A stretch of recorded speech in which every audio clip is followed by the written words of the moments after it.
થાકી ગયા લાગે છે કે બધા સવારે વહેલા બોલાવ્યા છે રસિકભાઈ લોકો, એટલે કદાચ જમ્યા વગર આવ્યા છે એવું લાગે છે. તો બધા વધારે સમય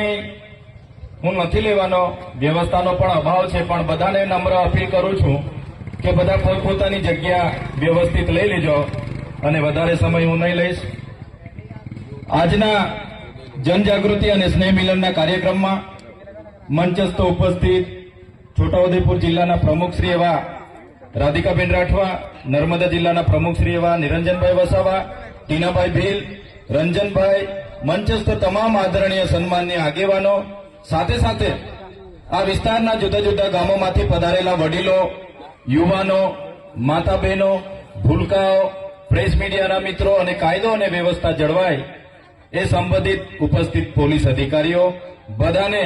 ચૈતર વસાવાના જોહાર, ઉર ગુલામ જિંદાબાદ.